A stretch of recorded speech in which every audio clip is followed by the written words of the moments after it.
fate. It's the same tale of the toil. I'm glad people don't have tails. That'd be weird.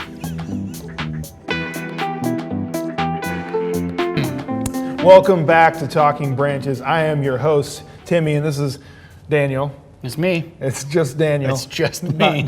Not just Daniel, but it is Daniel. It's me again. Hey, I'm excited to be back. Mike took over last week and did a formidable job. Formidable? Yeah. What does that mean? I think it's a good thing. Temporary? The formidable future. I feel like that's a temporary. I feel like it's a endearing term. I feel like but it seems almost backhanded the way I said it. Both so I don't have know. a Scappoose education, so who knows? I don't know. We'll figure it out. You were homeschooled though. That's true. So I don't know what that is implying. If that's a good thing or a bad thing. My kids are homeschooled right now. Oh, that's too bad. So hey, last week of our series, Be Rich, took place this Sunday. That's right. Wrapping it up for another year. Another year that was actually less than a year. So it's only been about 10 months. 10 months. Are they going to make it 2 months early next year so they get more money from us? Wow. Is that what that? I don't know. I don't know. They don't get any money from us. I know. 100% of your donations go to our partners. See, I set you up for a great segue. You did. Great segue, and that is true. Yep. That is true. So we wrapped up, like I said, our series Be Rich, and we talked about love. Yes, we did. Yeah, it was a good day. Yeah. You made the statement that it can't be all about me and all about you all at the same time. Can you explain that and expand upon that a little bit?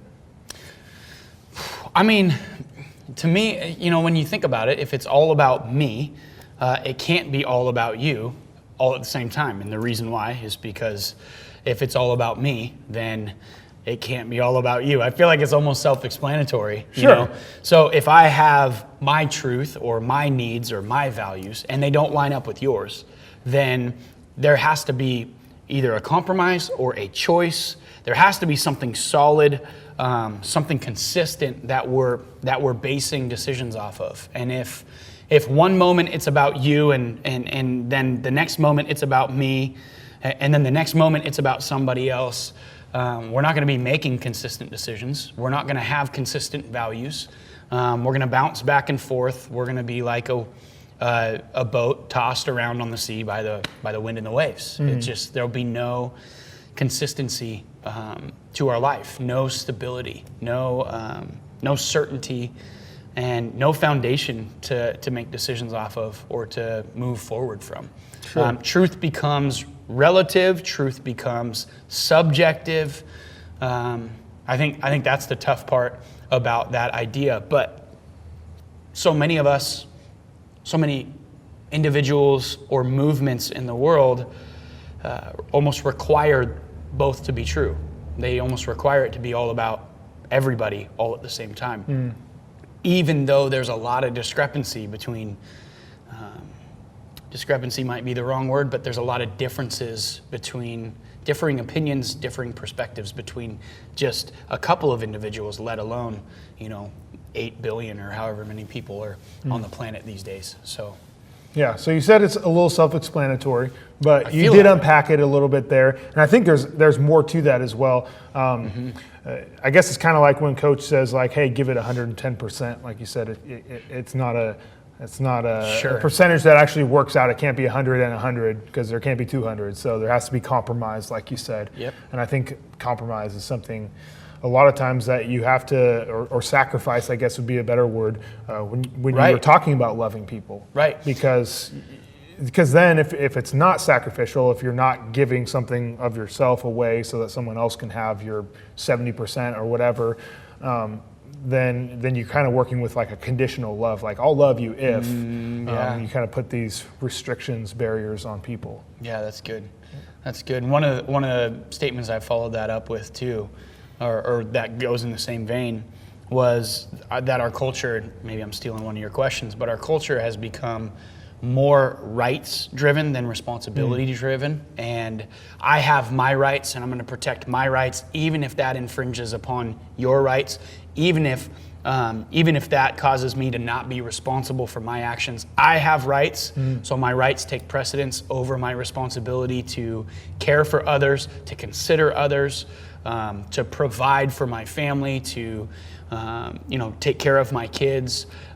When rights precede responsibility, that we start walking all over each other, we start hurting each other, and we stop caring for one another. And so much of what it looks like to follow Jesus, actually, I mean, you look at Jesus himself. We're going to talk about this a little bit in one of the weeks in the series coming up.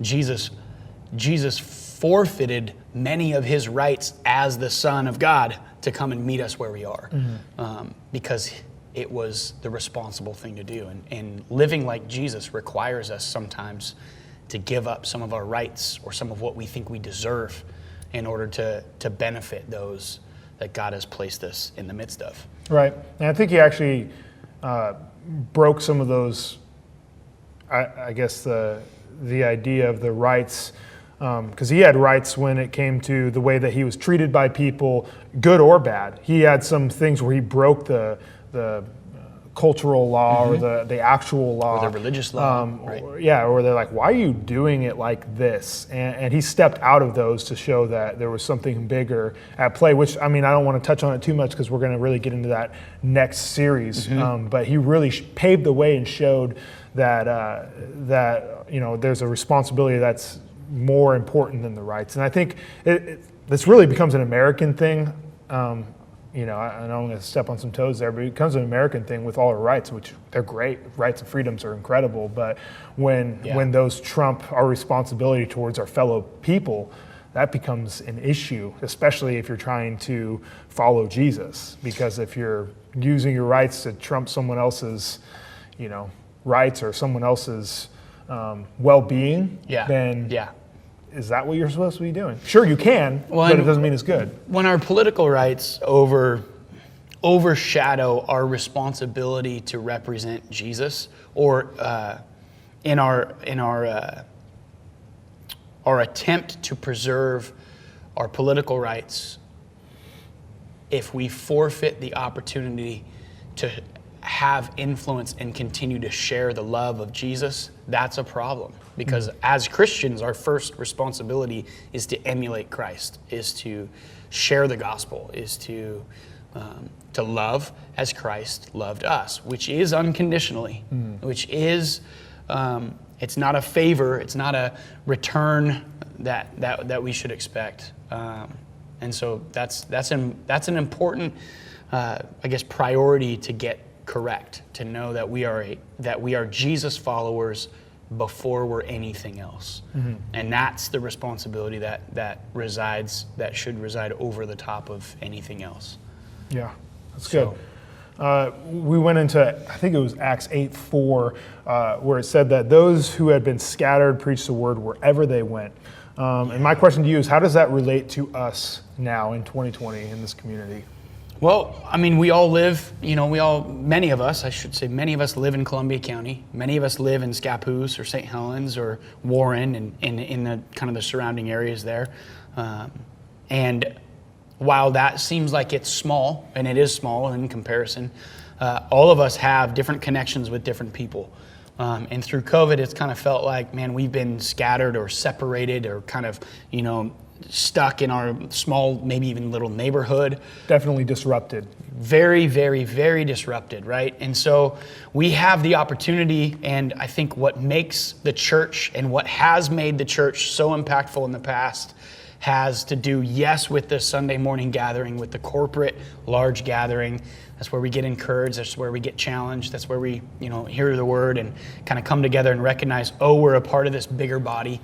But where the church has always been most effective is in those individual connections, between you and I sitting here having a conversation and sharing life together in smaller groups of people.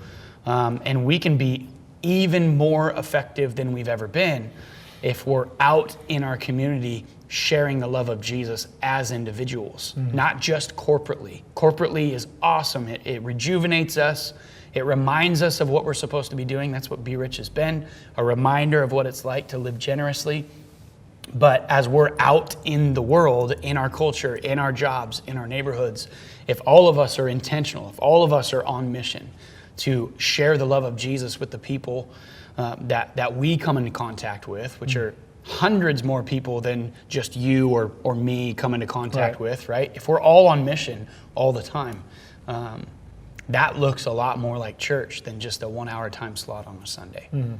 And so I think that's always true, but it's especially true now with what you talked about, the big disruption. I feel like a lot of people, and even my own tendency, and I've seen it like way too much, and I'm sure it's going on a nationwide or even a global scale, that now that we've been disrupted, we feel like we have a pass to kind of, well, I guess we can't really do church anymore, or, hopefully it doesn't transfer to, well, I guess I don't really have to do faith anymore because because that's what some of us are left with. And we're like, well, now because our way of doing church, our way of doing faith is gone, then we don't really have a way anymore, which isn't true. Right. It's not because if you look at here in Acts, they were scattered and they were scattered from a position. It wasn't like the established church that is in the United States today or in this town or surrounding areas. It was already a persecuted group of people that were then more and more persecuted to where, they didn't have the right to worship. They didn't have the right to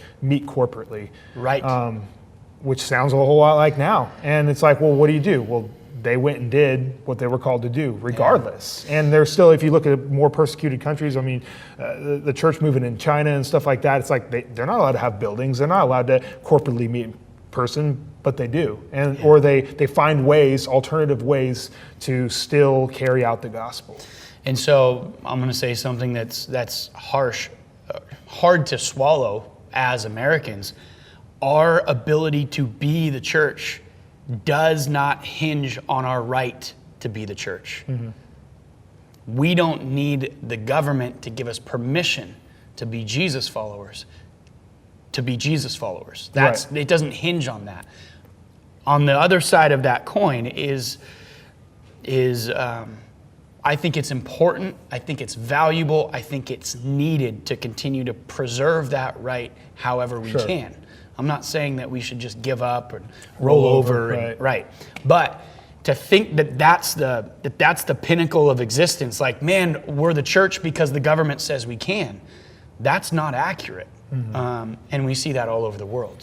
And that's us almost putting like an unnecessary conditional love on Jesus, saying like, I'll love you if you give me this, this, and this. You give me a church building to meet in. You give me these rights. You give me, come on. Like I said, again, you go to China or you go to countries where it's not legal to be a Christian. Like, they don't have the right, and they didn't put that on Jesus and say, well, unless you give me this, I will not follow you. And we can't even begin to do the same. No, right. That's a dangerous road to get down. Yeah. So moving on from that, I think right now in this time, there's a shortage of a lot of things in our society. With 2020, there's a shortage of patience. I've been noticing that as a business owner. There's a lot of shortage of patience surrounding new rules and masks and all that kind of stuff. There's a shortage maybe of money, of funds, just because the economy is going to tighten up. People are maybe losing hours, losing jobs. Yeah. Business owners are certainly suffering. There's a shortage, I've noticed, for people having grace for each other. Yeah. Just being more short. I've noticed it myself. Yeah. And so with all that said, I think now more than ever, there cannot be a shortage of love. And so we talked at the end of your message, you talked about ways to love people that are around you right now in this time. So I was hoping you and I could maybe just brainstorm some ways as we end this session. So brainstorm some practical ways that we can love on the people around us. Well, one of the ones that's maybe most convicting even for me as I think about it is inviting people into my home, inviting people to come and do life with my family, not to the detriment of my family, not in a way that's unsafe for my family. I think that's a priority that God's given us as parents, is to protect our family, but to invite people to share life with us, whether it's a meal, whether it's a birthday party. my tendency, our tendency, maybe some of you share this too, is to invite the people I really, really want at this birthday party and exclude anybody who I'm, iffy about. I have to wonder what it would be like to invite one of those people who I'm like, man, I'm not sure, I don't know them that well, so why would I invite them to a birthday party? But then what would happen if I did extend that invitation and they did show up and I was able to introduce them to the people I love the most, who I'm closest with, and you're literally inviting them to take part in your community, in the relationships that you have. That's really uncomfortable. It's not convenient, which we talked about on Sunday too. But what does that look like for that person who maybe just moved in or whatever? So that's been something that's been on my mind actually for a few months. Is just what does that look like to invite people into my home just to share a meal? And I may not know them that well, but how am I going to get to know them? How am I going to, how are they ever going to get into community and into those relationships, meaningful relationships that I cherish if no one invites them into it? Yeah. That's good. Yeah, I've been doing some of the same, just like intentionally branching out and meeting with people that normally I wouldn't hang out with, because like you said, our norm for getting people in community and connection with other people is kind of gone. And not just the church's or branch's norm, but the collective society. Like I can't imagine moving to a new town right now and just trying to figure out. I mean, I guess you start like people would have, 100 years ago, and you just start like, hey, talking to your neighbors, bringing your neighbors cookies or something, baking them a pie, and just being like, hey, how's it going? Hope they're decent people. But that's another thing too I'd like to touch on is, and I'm not good at this. You have, where I live, there's, I don't have very many neighbors. You have some close by. I know you have an awesome block. I'm jealous of your crew on your block. How do you go? How do you go about that? Like not being cliquey on your block, and really just engaging with people that maybe you don't engage with. Do you do much of that? I'm gonna go back to something that I think we've talked about a lot on this segment, and it's looking at people through the lens of Jesus, looking at people and seeing the value that God placed on them simply because they're here, simply because they exist, simply because God created them. They're valuable. One of the things, and we've talked about this too, that's really helped me with that is that temperament study that we did. I said this, you heard that. Just seeing the different skill sets, the different values that people from different worldviews or perspectives have and that they bring to the table helps you see the value in each and every individual person. There's going to be things about everybody you come into contact with that irritate you, annoy you, don't quite jive. But there's also some incredible things about each and every individual that God created. And so when you see their value, it makes it easier. I'd probably say I think our biggest enemy to being able to do that is busyness. Is just being busy. You said, do you do much of that? Not as much as I think I probably should. And that's probably because when I get home, I know I need to get in the house because I'm 15 minutes late from when I told Brandy I'd be home because the last thing I was at was jam-packed, scheduled all the way up to the minute. And that makes it really hard to relate when you're busy. So, yeah, I don't know if that answers the question, but I think until we see people with value, we're not going to see the value in reaching out. Right. And it has to be an inherent value too, because I think a lot of times when we meet people first, we go off of first impressions. This is good. And we might just not like that person because they rubbed us the wrong way at first. But if you put an inherent value on everybody the way Jesus does, then you end up treating them accordingly rather than treating them reactionary.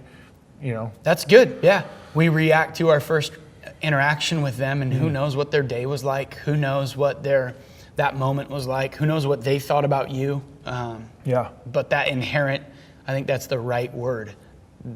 Each and every person on your block, in your work, at your home, all of it, all people are inherently valuable because they were created by our Father in heaven, the same one who created us. Yeah, well, it's good. I think in light of that, I'm definitely encouraged, and I hope you guys are encouraged to just really love the people around you in a real way. I mean, reach out, especially. I mean, we haven't really done COVID in the low sun angles of fall and winter, Right. and there's seasonal affective disorder and all that stuff, which I'm sure will just be accentuated with the time that we're going through. People are going to need community. They're going to need Christians to reach out wherever they're at to the people that they are coming in contact with, wherever that is, if that's just in your community, in your home, at the grocery store, or whatever. We got to do what God's called us to do. Yeah. So, that's good. I think that's going to wrap up today and the series, Be Rich. We got Vote C for Community, a new series coming at you starting next week at Branches. You're not going to want to miss it. I don't think so. It's going to be great. It's going to be great. So stay tuned for that. We will see you guys next time. See you later.